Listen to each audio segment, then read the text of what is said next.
precisamente para hacer un balance de lo que ocurrió desde que se dio el anuncio de que entraría en operaciones la Guardia Nacional y para prever un poco cómo está el escenario y cómo pinta en este sentido el 2020 en nuestro país. Le agradezco muchísimo, como siempre, al experto en temas de seguridad y Fuerzas Armadas, Javier Oliva, que nos acompañe. ¡Feliz Año Nuevo, Javier! Igualmente para ti, para el equipo, para nuestro auditorio, muchas gracias. ¿Cómo estás? Pues mira, a mí me sorprendía mucho, por ejemplo, tú estabas aquí mientras platicábamos con el secretario de Seguridad allá en Zacatecas, donde él decía, los últimos meses habíamos tenido gobernabilidad como si fuera una cosa extraordinaria dentro de un penal, cuando en realidad pues es lo que es impensable es que no lo haya, ¿no? Desde luego.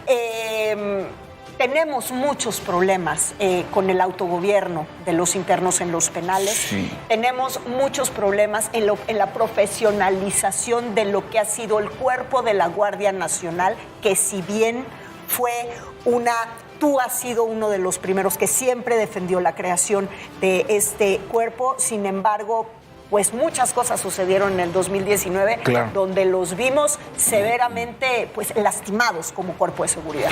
Sí, bueno, de ahí que veíamos en la cápsula introductoria que esta corporación, una corporación muy importante, lo decía el propio general Bucio en esa cápsula de esa entrevista, se crea apenas el 30 de junio, y digo apenas porque son escasos 6 meses, sí, 6 meses. Para los desafíos que está enfrentando, pues son de dimensiones verdaderamente mayúsculas. Sí. Y por el otro lado, lamentablemente, lo que ocurrió en Cieneguillas, bueno, también lo vimos el 17 de octubre allá en los acontecimientos de Culiacán, donde los delincuentes fueron a liberar a otros delincuentes más para que se sumaran a su bando, ¿no?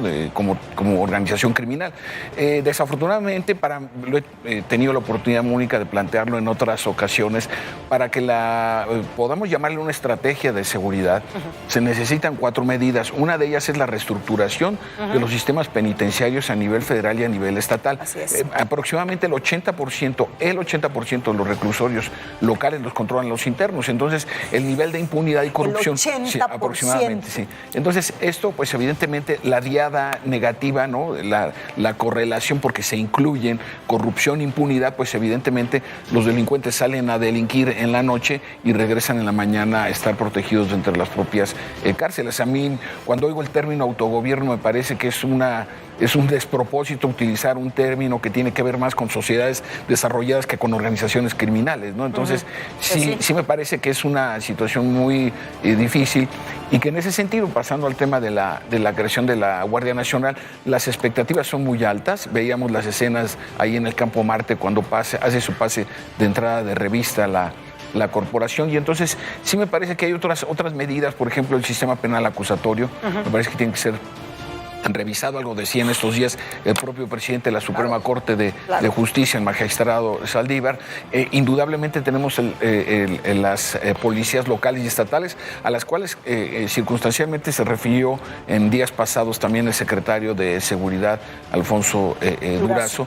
Y por la otra, indudablemente, la convergencia decidida del Poder Legislativo y del Poder Judicial en esta materia, de tal forma que el esfuerzo que están haciendo tanto el Ejército Mexicano, la Fuerza Aérea Mexicana y la Armada de México para dar la parte fundamental en términos de la composición de la Guardia Nacional.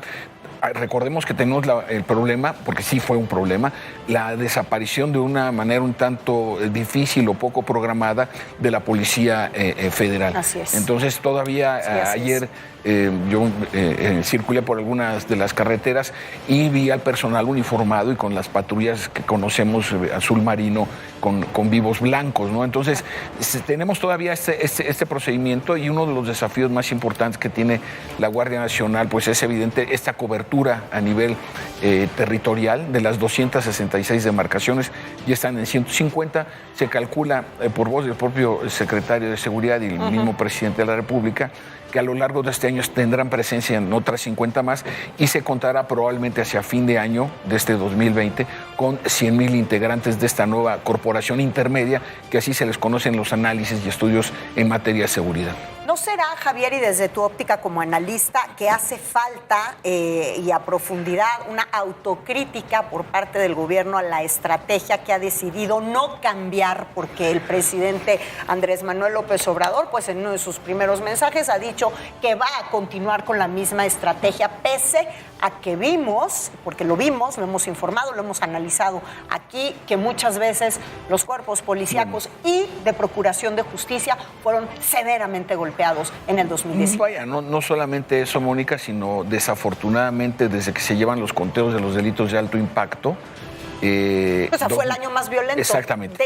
Desde que existe registro en 1997, sí. Tú lo sabes. Sí, entonces sí me parece, yo pienso que justamente los programas y políticas de seguridad pública, no solamente en México, sino en cualquier país que enfrente alguna disfunción o alguna crisis, e incluso sin enfrentarla, toman un proceso de evaluación y ajuste y adaptación y de corrección, porque vimos varias situaciones críticas el año pasado.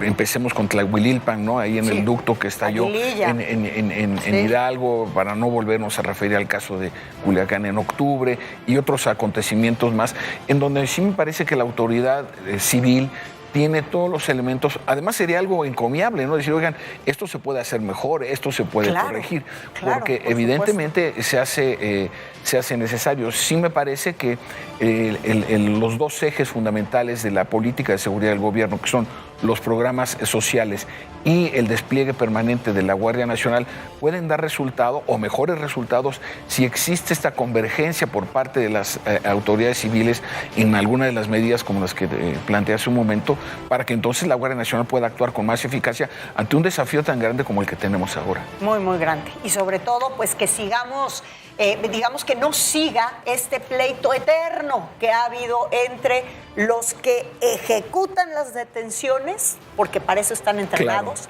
y los que procuran la justicia, que sueltan a los que estos detuvieron, que al final, puesto a todos niveles, es el gran problema que tenemos en los delitos, desde los de más bajo impacto hasta el crimen organizado. Por eso es tan importante una revisión a fondo del sistema penal acusatorio. Así es, ¿no? Porque ahí es el punto crítico, ¿no? En donde existe lo que se conoce como el sistema homologado de información policial, es decir, una forma de hacer la investigación en el lugar, ahora que por lo menos la Guardia Nacional y otras policías tienen las facultades de investigación, cadena de custodio, en fin, que pueden recuperar información en ese sentido. Gracias, Javier, como siempre. Gracias. Es un gusto platicar.